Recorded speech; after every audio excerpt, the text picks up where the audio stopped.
일단 이때 이제 롱을 탔었던 이유는 명료해요. 그 전반적으로는 계속해서 전제 하락 추세를 보고 있는 거는 변함이 없어요. 어제 방송 보셨으면 아시겠지만 ABC로 떨어졌고 ABC로 반등이 왔고 그 다음에 임펄스로 떨어진 것 같다 라고 말씀을 드렸어요. 근데 여기가 마지막 떨어지는 5파동이 1, 2,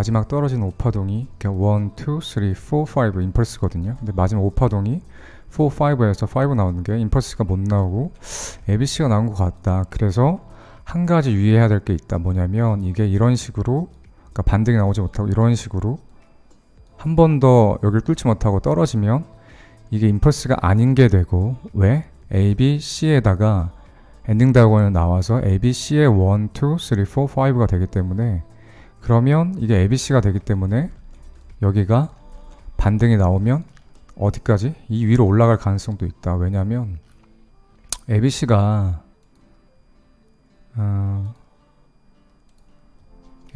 여기서 이런 식으로 나왔다고 하더라도 바로 이 저점이 바로 갱신되는 건 아니에요. 여기서부터 갱신될 수도 있고 ABC가 한 번 더 이런 식으로 나와서 여기서부터 갱신될 수도 있어요. 그랬을 때 중요한 거는 중요한 포인트는 여기가 임펄스로 나왔다라고 하면 여기가 고점이 되는 거죠. 여기서부터 진행이 시작된 거예요. 임펄스라는 거는 새로운 진행이 시작된 거기 때문에 여기를 넘지 못하고 하락할 가능성이 높은 거고 그렇지 않고 여기서 또 ABC가 나왔으면 A, B, C가 이렇게 나올 가능성도 염두에 두면서 매매를 해야 돼요.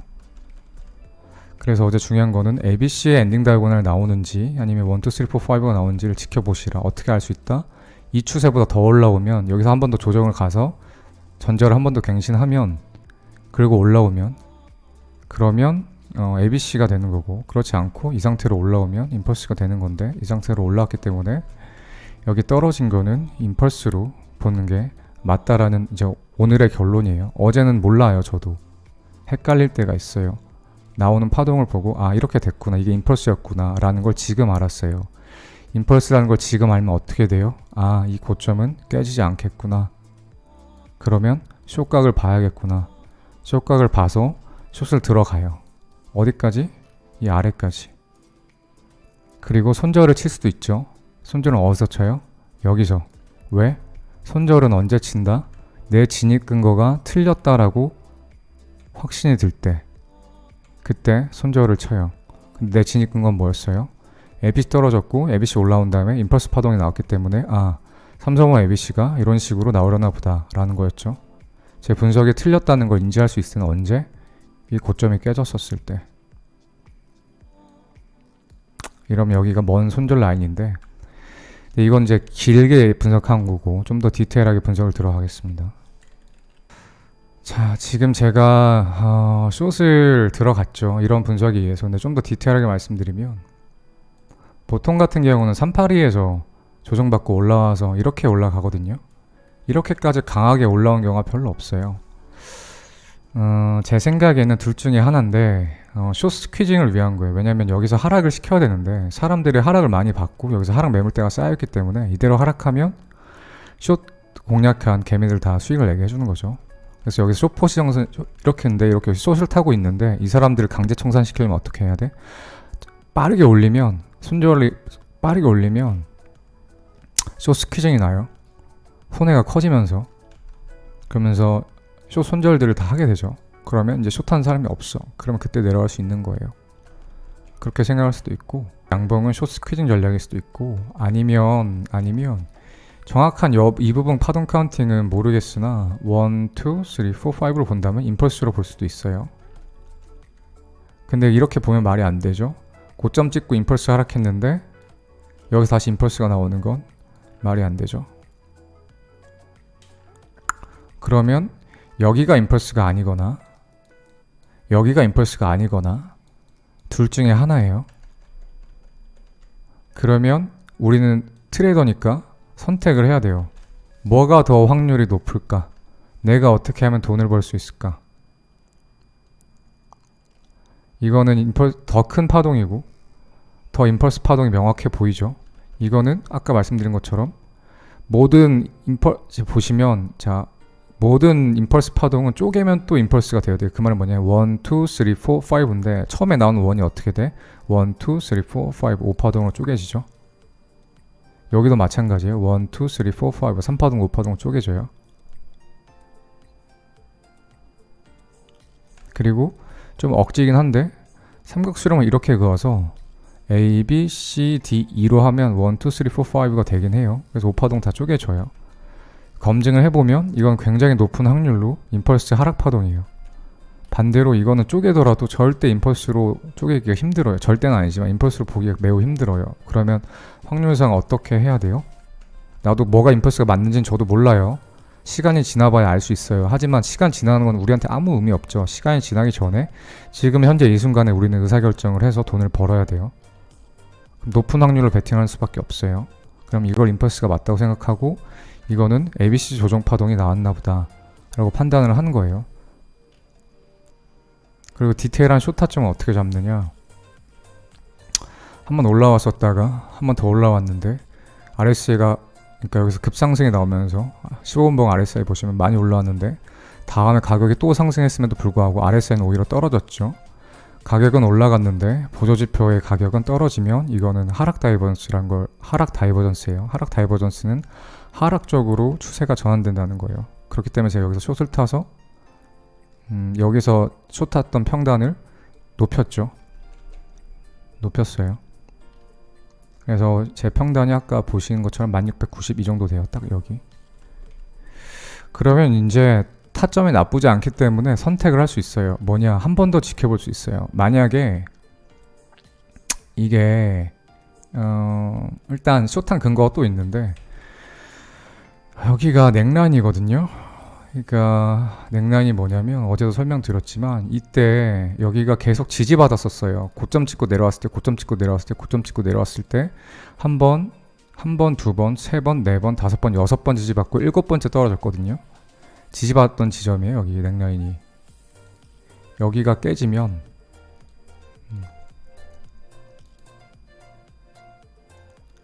넥라인이 깨지면 그러니까 여태까지 계속 지지받던 데가 깨지면 다음에 올라올 때 저항으로 작용을 해요. 그래서 이때도 저항을 받고 못 올라오고 결국 도로 떨어졌죠. 마찬가지예요. 지금도 보시면 이때 모양과 지금의 모양이 유사하다는 거 보실 수 있어요. 그쵸? 이때도 해쇼를 그리고 넥라인 깨면서 임펄스 5파로 떨어졌고, 이때도 해쇼를 그리고 넥라인 깨지면서 임펄스 5파로 떨어졌죠. 동일한 패턴이에요. 그래서 이 동일한 패턴은 뭐라고 하냐면 프랙탈이라고 표현해요. 프랙탈, 우리들은. 그러니까 동일한 프랙탈이라고 보면 동일한 구조라는 거예요. 차트 모양이. 그렇게 봤었을 때 생각을 해보면 여기가 넥라인이 되죠. 숄더, 헤드, 숄더, 지지, 여기서 깨져서 내려왔었죠. 반대로 올라오려다 보니까 여기서 저항을 받게 되죠. 그래서 고점 찍고 지금 조정을 받은 거예요. 물론 이 조정이 추가 상승을 위한 조정인지 아닌지는 조금 더 고민을 해봐야겠지만 어쨌든 여기서 저항을 받았어요. 그렇기 때문에 넥라인 저항 부근, 그 다음에 하락 다이버전스, 그 다음에 단기 임펄스 이렇게 카운팅하도록 놨거든요. 그리고 한 가지 더, 피보나치 떨어진 거 대비 정확하게 618 지점이에요. 618 저항을 받은 거예요. 그래서 여기는 숏을 들어가도 되겠다 싶어서 추가 숏을 타서 평단을 높여서 여기 정도 평단을 셋업을 해놓은 거예요. 그렇고 이제 중요한 관심사는 뭐냐? 자, 제가 이제 두 가지 관점이 있는데 첫 번째 관점은 이게 임펄스가 아니고 이게 임펄스다라는 거죠. 그러면 어떻게 돼? 임펄스 나왔으니까 반등 왔다가 임펄스로 떨어져야 돼요. 임펄스로 떨어져야 돼요. 그러면 이게 지금 임펄스로 떨어지고 있는 중인지를 보는 거야. 자세하게. 근데 아직까지는 잘 모르겠죠. 이게 임펄스인지 아닌지. 잘 모르겠죠. 정확하게. 근데 여기서 반등이 이런 식으로 세게 나온다 라고 하면 임펄스가 아닐 확률이 높죠. 그러니까 여러분들 눈에 이게 어떻게 보이실지 모르겠는데 과거 차트들을 다 돌려서 임펄스였던 거랑 아니었던 걸 다 구분해 보시면 이 모양이 임펄스인지 아닌지 정확히는 몰라도 본인만의 그런 본인만의 통계가 생기거든요. 아, 이걸 임펄스로 본다면 80% 확률은 맞다. 이건 70% 확률은 맞다. 이런 게 감이 생기거든요. 그래서 제가 과거 차트를 자꾸 보라고 하는 거고. 그래서 제가 봤을 때 이렇게 올라가면 임펄스가 아닐 확률이 조금 높아져요. 그래서 여기 숏 평단이 좀 괜찮은 게 뭐냐면 올라왔었을 때 충분히 여기서 차트 파동 모양을 보고 이게 임펄스인지 아닌지, 그 다음에 이 위로 추가로 올라갈 건지 아닐 건지를 고려해 볼 수가 있죠. 그래서 지금 여기가 숏인데 올라왔었을 때 본절을 할 수도 있고, 지금 일단 어떻게 될지 모르겠어요. 이대로 빠질지 올라올지 모르겠는데 올릴 수도 있고, 아니면 본절하지 않고 이거 아무래도 임펄스 같아 라고 생각하면 전 고점 여기를 손절 라인을 잡고 홀딩할 수도 있어요. 제 생각에 지금 50만 개 정도, 그러니까 하나로 한 대충 한 6억 조금 안 되게 숏 들어갔죠. 여기서 아마 손절 치면 한 500만 원 정도 손절 나갈 거거든요. 전고에 손절 치면 한 0.5비트 정도 나갈 거예요. 0.5비트면 550만 원, 600만 원 정도 나갈 것 같아요. 그래서 괜찮은 것 같아요. 손절 나가도. 왜냐면 손익비가 말이 안 되거든요. 그러니까 이게 확률 싸움이고 결국에 수익 싸움이에요. 어쨌든 뭐냐면 수익을 보더라도 내가 뭐 100만 원을 벌어, 손해를 보더라도 100만 원을 잃어. 하지만 수익 벌 확률은 80%, 손해 볼 확률 20%, 이러면 이건 무조건 매매를 해야 되는 거예요. 반대로 자, 수익 벌 확률이 50%, 떨어질 확률이 50%, 손해 볼 확률 50%, 이런 반반이면 홀짝이죠. 홀짝이면 도박이니까 하면 안 돼요. 근데 만약에 이 50% 확률을 맞추면 극단적으로 표현할게요. 1억을 줘. 50% 확률로 틀리면 1,000원만 내. 극단적으로 할게요. 이걸 손익비라고 하거든요. 잃었을 때 얼마나 잃고 벌었을 때 얼마나 벌지, 이 괴리를, 이 비율을. 손익비가 괜찮으면 5대5여도 들어가도 돼요. 포지션에. 근데 지금 보면 저는 최소 여기서 숏 들어갔었을 때 만약에 손절이 안 나간다라고 하면 이 정도 생각하거든요. 8,000원 후반? 그러면 손익비가 한 20대 1은 뽑힐 거예요. 20배 유리한 포지션은 들어가 볼만 하다고 생각을 해서 좀 고민이에요. 이걸 홀딩 할지 아니면 그러니까 여기서 정리를 본절에 하고 관망을 할지. 지금 가격이 올라오고 있는데 전고에 손절을 라인을 걸고 홀딩을 해볼지가 지금 고민이에요. 떨어지는 게 크다 임펄스 같지가 않아가지고 좀 고민이 되긴 해요.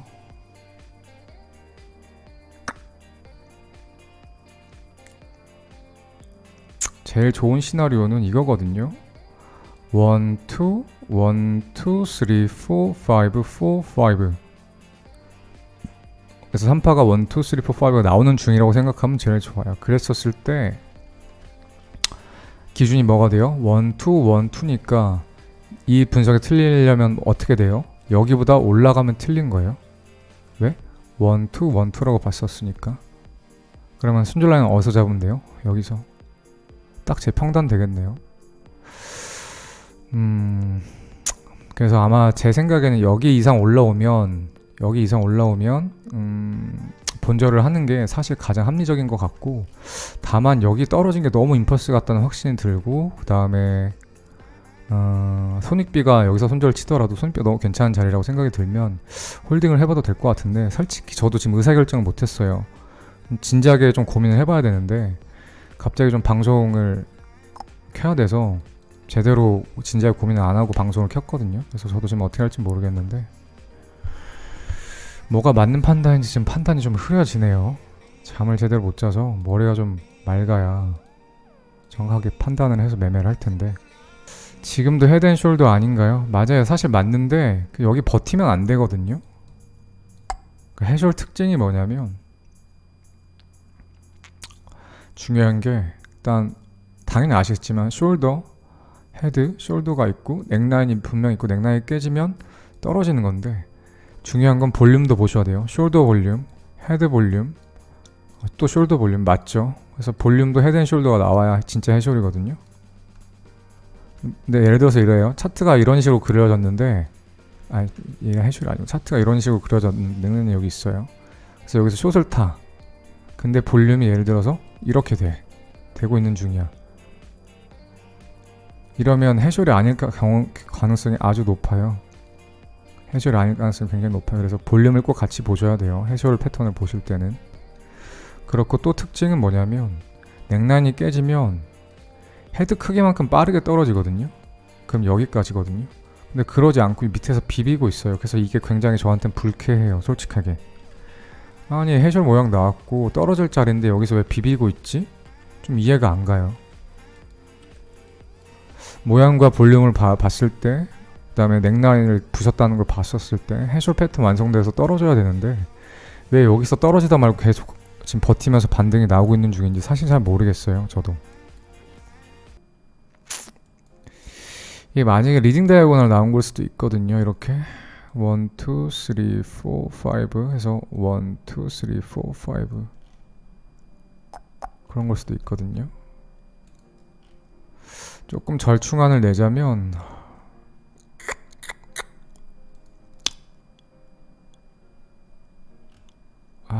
또 가능성이 또 보이네. 못 봤던 가능성이. 그러니까 이게 만약에 이것도 임펄스가 맞고 이것도 임펄스가 맞는데 하락하는 관점으로 보자면, 그러니까 11,600 가는 거 말고 하락하는 관점을 보자면 볼 수 있는 게 그게 있어요. 이게 임펄스고 이게 임펄스면 그게 있어요. 이렇게 올라왔다가 좀 조정이 계속 계단식으로 이런 식으로 내려 이 정도까지 오는 거예요. 그 다음에 이렇게 A, B, C를 다시 그리는 거예요. 그 다음에 여기서부터 떨어지는 거예요. 여기를 깨지 않고. 그럼 말이 되죠. 임펄스 ABC 임펄스 하락 이러면 말이 되죠. 이러면 맞는 분석이에요.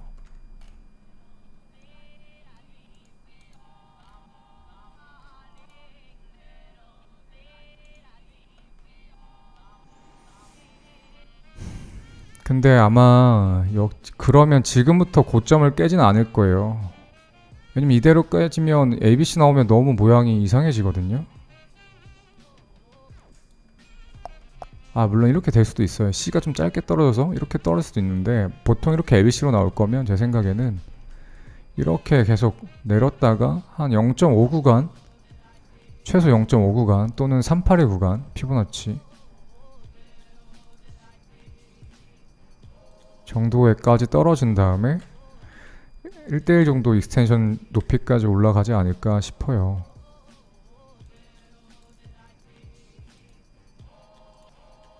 (382) 1대1이면 382까지 빼야겠네. 무조건 1대1짜리까지 가려고 하면 382 1대1이 11,000이거든요. 그러니까 임펄스 하락, 임펄스 상승을 다 만족시키려면 382까지 조정을 주고 1대1로 올라가면 11,000이에요. 거의 아슬아슬하죠. 정고랑 이거밖에 갭이 없어요.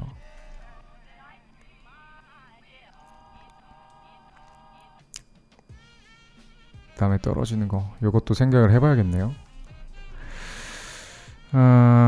일단은 만약 이런 거를 봤었을 때 여기까지 올라오더라도 이가 정고 직전에 한 이 정도까지 올라오더라도 또 떨어져서 계단식으로 이렇게 떨어져서 결국엔 382 갈 수도 있거든요.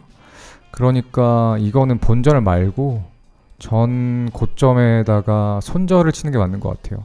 손절 0.5비트 정도 나갈 건데 그거 아까워하면 트레이더가 아니에요. 그러니까 전 고점에 손절 나가는 게 맞는 매매 방식인 것 같아요.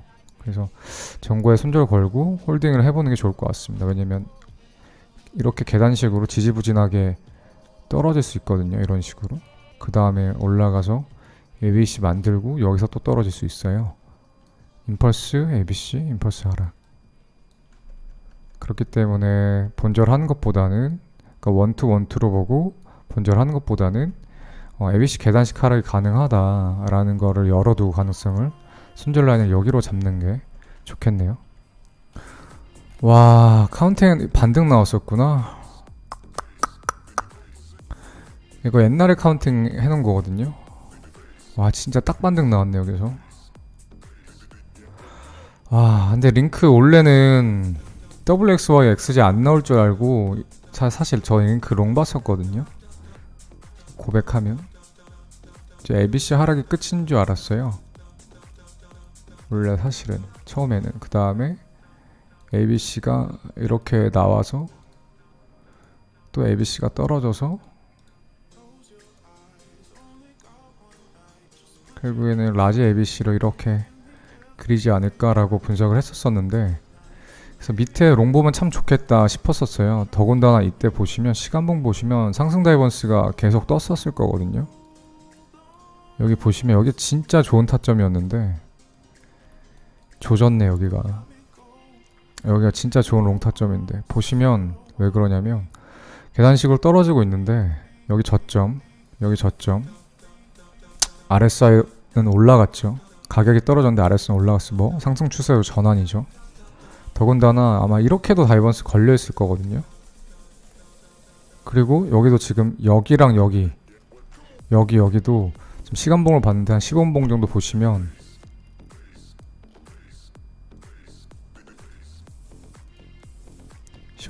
보시면 아까 어디였어? 여기였죠. 여기도 가격 떨어졌는데 RS 올라왔죠.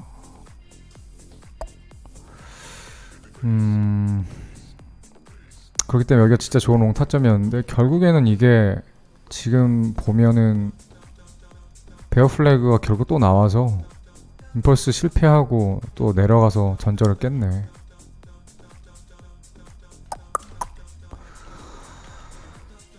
링크 롱 탔으면 아무튼 근데 결국에는 복합 조정이 나왔죠. WXYXG 패턴이. 와, 근데 이게 다 나온 거면 반등이 꽤 커야 되거든요. 근데 비트가 빠지는 관점이면 링크가 반등 이렇게 혼자 나오기 힘든데, 뭐 예를 들어서 뭐 어디 뭐 스폰서 파트너십 이런 거 발표하지 않는 이상 아무리 개별 알트라고 하더라도 쉽지 않은데. 근데 링크도 모르겠다. 이게 지금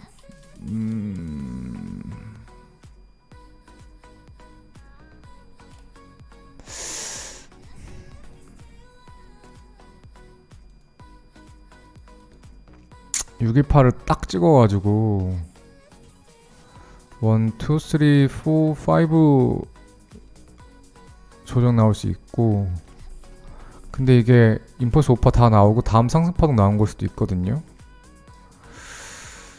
이럴 때는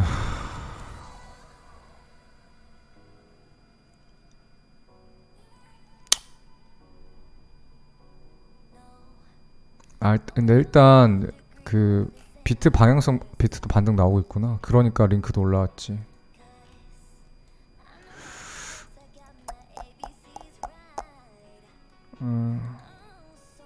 일단 이럴 때는 사실 이게 상승 관점인지 아닌지 모르겠지만, 근데 장기적으로 보면 지금 다 나온 것 같긴 한데. 잠깐만요.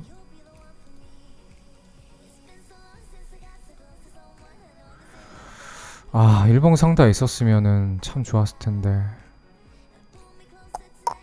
지금 4시간 봉 다이버스로 보기엔 좀 애매하네. 걸렸다고 봐야 되는구나. 이렇게 4시간 봉 상대가 걸렸으면 이거 패턴 완성이거든요. 근데 이러면 좀 많이 오른다는 건데.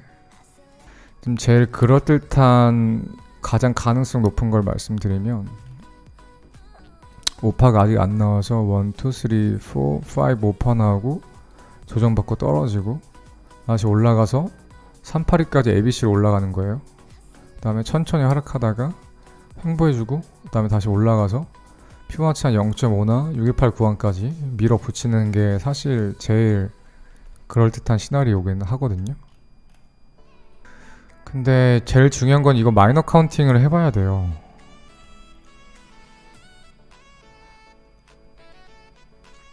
(618) 지지받고 정확하게 반등 오는 게 심상치 않긴 한데, 사실 이럴 때는 LT님 이럴 땐 제일 좋은 게 뭐냐면, 여기서 롱을, LT님 지금 롱 탔어요? 롱 탔어요? 롱 탔으면 잘한 거고, 사실 제일 좋은 건 여기서 롱 받는 거거든요. 여기 깨지면 관점을 바꾸면 돼요. 그러니까 여기 깨지면 본절이거든요. 그래서 제일 좋은 게 여기서 롱 타는 건데, 왜냐면 이게 지금 헷갈리는데, 이게 임펄스가 아직 한파동이 완성이 안 되고 48라고 하면 618에서 정확하게 지지를 받아야 되는데 618에서 정확히 지지를 받았고, 사실 618에서 반등이 나올지 안 나올지는 정확하게 모르는데 알 수 있는 두 가지 포인트가 두 가지가 더 있어요. 뭐냐면 올라갈 때 여기서 횡보하고 올라갔잖아요. 이렇게 뭐예요? 매물대가 있죠. 떨어지다가 여기서부터 떨어지다가 여기까지 매물대가 없어요. 매물대가 어디 있어요? 여기 있어요. 매물대 처음 걸리는 자리예요. 그렇죠? 매물대 걸린다는 건 뭐예요? 618에서 지지를 받겠다는 거거든요. 단기간 반등 오고 재차 하락하더라도 여기서 롱 타면 최소한 손절은 안 나겠구나. 본절하거나 아니면 위에서 익절이겠구나. 롱 들어간 전략이 맞거든요. 나도 알트 차트 봤었으면 아마 링크 롱 탔을 것 같아요. 왜냐면 더군다나 5분봉 보시면 다이버런스가 있어요. 여기에 이렇게 가격 떨어졌는데 RSI 올라갔죠. 그래서 618 지점에서 정확하게 딱 타점 좋게 롱 탈 수 있는 자리고, 다시 떨어지면 임펄스가 다음 파동이 없구나. 충분히 조정해서 다음에 이제 매물대가 어디 있어요? 38에 있죠. 내가 롱 관점을 본다고 하면 38에서 받아야 돼요. 애매하게 0.5에서 반등이 나올 수도 있는데 매물대가 없죠. 0.5에. 그러면 여기서 반등이 나오더라도 찐반등이 아니고 재차 하락해서 38까지 갈 수 있거든요. 그래서 여기서 롱 타는 게 일단 베스트. 이대로 임펄스 나와서 5파 상승하면 여기서 익절을 하는 거. 그 다음에 이대로 반등 왔다 떨어지면 본절하는 게 좋은 전략이고, 여기서 숏 스위칭은 잘 고려해 보셔야 돼요. 재수 없으면 이게 1, 2, 3, 4, 5일 수도 있거든요. 그래서 1, 2, 1, 2일 수 있어요. 이러면 손절 크게 나가죠. 그렇기 때문에 개인적으로 추천드리는 거 5파 다 나온 걸로 치고 786 이하로 떨어졌었을 때, 이게 1, 2, 1, 2면 보통 1, 2, 1, 2면 618로 해야 되나? 618로 하자. 혹시 모르니까 1, 2, 1, 2 나왔을 때 1 나온 거에 618 이상 되돌린다. 그러면 좀 늦었지만 그때라도 숏 들어가 618 이상 되돌리고 나오는 반등에 숏을 들어간다 하면, 이때 들어가면 손절란 여기로 잡고 하면은 618까지 이하로 언더로 꺾였다는 거는 1, 2, 1, 2가 아닐 확률이 진짜 높거든요. 그거 보고 확인 매매하는 게 좋을 것 같아요. 왜냐면 지금 같은 경우는 사실 1, 2, 3, 4, 5일 것처럼 보이긴 하는데 혹시 모르니까 이게 예를 들어서 1, 2, 3, 4, 5 이게 예를 들어서 이게 조금 약간 억지긴 한데 1, 2, 3, 4, 5 해가지고 이게 리딩 다이어그램 나온 거고, 그 다음에 1, 2, 3, 4, 5 해서 이러면 3파가 제일 짧구나. 그럼 이건 아니다. 리딩 다이어그램은 아니네요. 왜냐면 1, 2, 3, 4 5파 연장돼서 1, 2, 3, 4, 5로 보면 3파가 제일 짧죠. 그래서 이걸 리딩 다이어그램으로 보는 분석은 아닌 것 같아요. 그 분석은 생각할 필요 없을 것 같고, 아마 맞긴 맞는 것 같아요. 1, 2, 3, 4, 5가. 근데 어쨌든 바로 지정가로 받기보다는 RSI 가격 떨어져서 하락 다이버런스 이거 무조건 걸릴 거거든요. 15분봉 보시면. 그래서 15분봉 RSI 확인하시고 하락 다이버런스 컨펌 나면 그때 추격숏 들어가는 게 좋아 보이지 않나 싶어요. 엘리어트 파동 이론 책이나 이론에 안 나와 있는 이야기를 해드릴게요. 규칙은 아니에요. 근데 일반적으로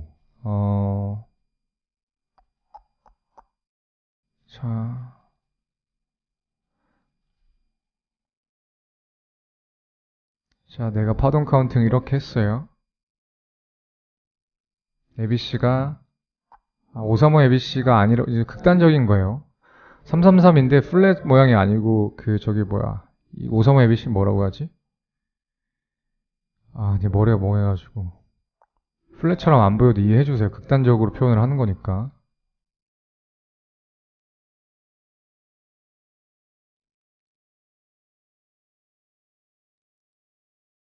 자, 결국에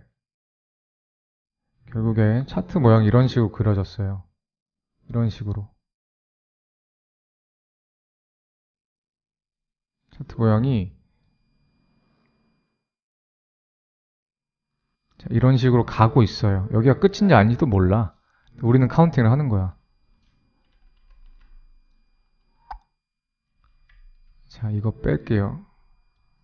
자, 이걸 어떻게 카운팅 해야겠어요?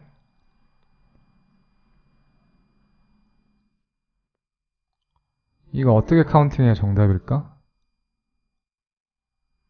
생각해보세요. 나라면 이렇게 카운팅합니다.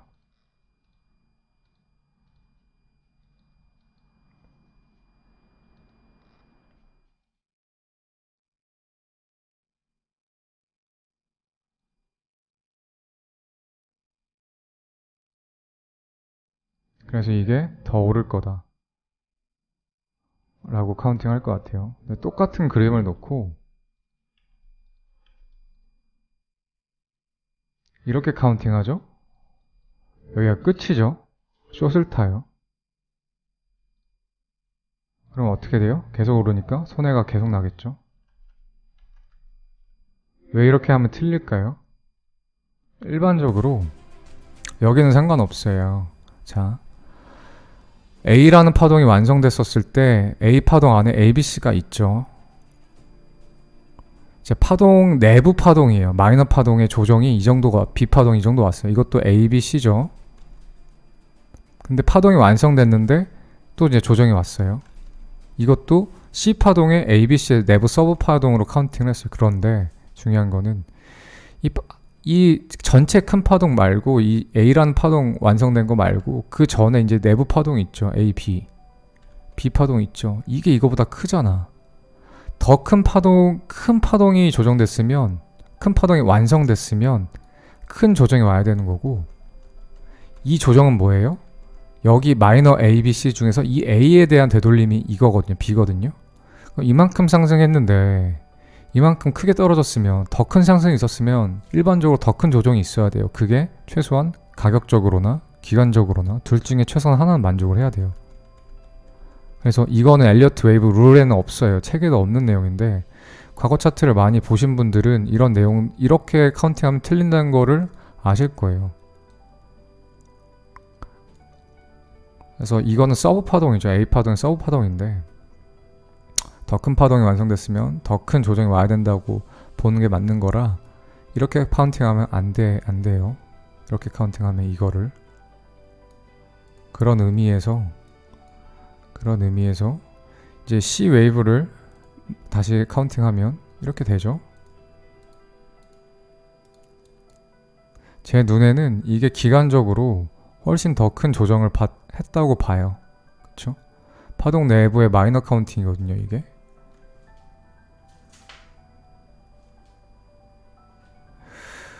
그 다음에 이렇게, 그래서 파동 내부의 마이너 카운팅이 더 큰 조정일 수도 있긴 해요. 간혹가다. 근데 확률이 굉장히 낮다.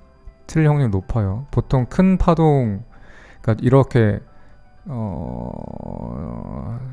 네, 지금 표현을 잘 못하겠네. 전달이 됐겠죠? 뭔 말인지. 그 다음에 또 이상한 거는 이거를 임펄스로 봤죠. 1, 2, 3, 4, 5. 그 다음에 이걸 ABC로 봤죠. 이러면 뭐가 돼요? 533 ABC가 되죠. 533 맞나? 533 ABC가 있죠. 533 ABC로 보잖아요. 근데 아마 533 ABC가 없어요. ABC 중에서 333, 335, 535가 있는데 533 ABC가 없거든요. 틀렸죠. 그래서 명확하게.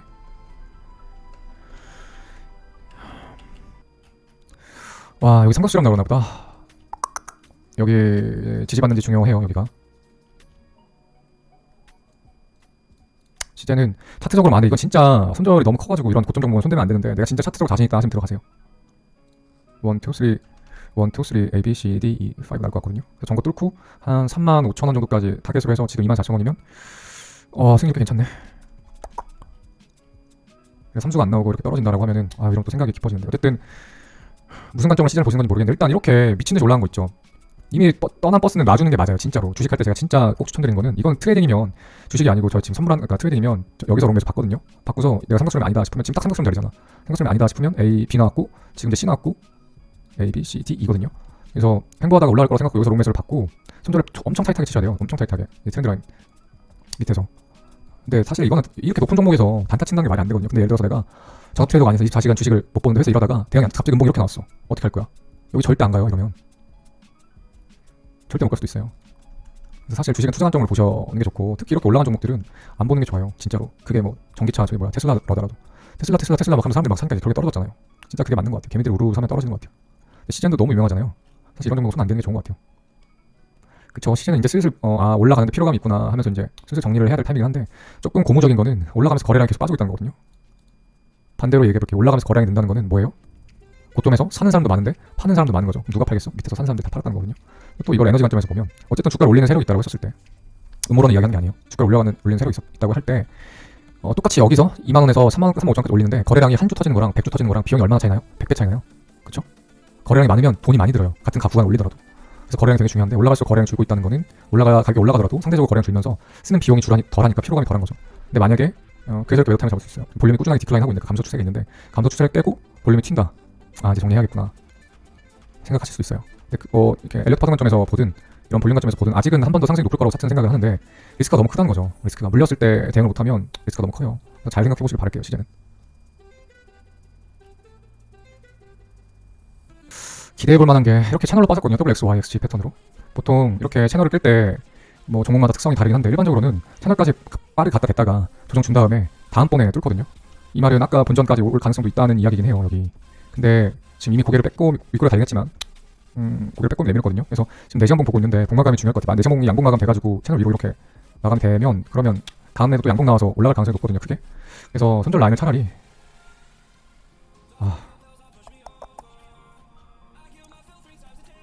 근데 진짜 애매하다. 이 정도 보시면 될 것 같아요.